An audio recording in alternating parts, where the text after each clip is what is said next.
Hello, fourth grade. I'm going to read through the writing lesson for Wednesday and Thursday. From Monday and Tuesday, we've read and analyzed the prompt. Our next step is to read and annotate the sources or take notes, find the information we need to do our writing task.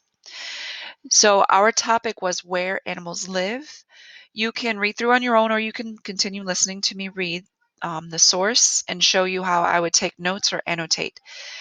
And then when you're finished, be sure that you can answer these questions. What is your first step in a writing task? And then what information do you look for in your sources? Your first step is to read and analyze, break down the writing prompt or the directions. And then the next question, what information do you look for? The prompt tells you what information to include in your writing. So this is one of the sources on the left of the screen, and the red would be like my scratch paper or my global notes if I were actually doing the iLearn test. And I begin reading the article or the source. The heading, it's a cold, hot, dry, dark, cruel world. That makes me think that they're going to break it down or organize it by types of environments, cold environments, hot environments. So I think I'm going to create sections in my planning sheet to take notes on these types of environments. Living creatures survive in all types of environments. Each environment creates different challenges for animals that live there. Some living creatures survive at the bottom of the sea, where it is dark as night and very cold. Other plants and animals live in dry, hot environments. People can use tools like flashlights or fans to help them survive. Animals and plants, however, must rely on nature to help them survive. That's an introduction paragraph in the source.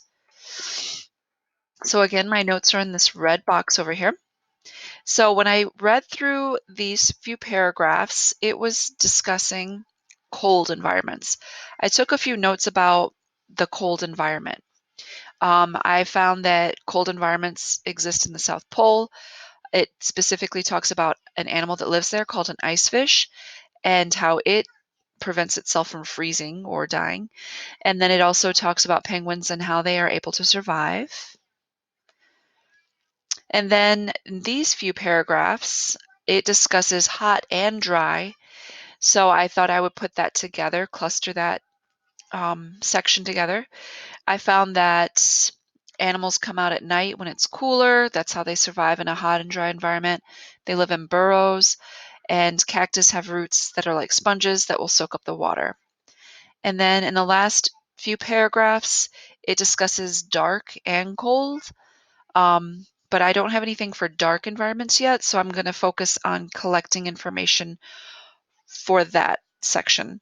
I read that the dark environments exist in the deepest parts of the ocean. The sun can't reach that area to warm it up. Thermal vents are on the ocean floor, and crabs scurry around the vents for food. So those are details about where these animals live, how they survive. And that is all for your writing task. On Friday, you will answer a few questions about these two questions. What is the first step in your writing task? And what information do you look for in your sources? Happy e-learning!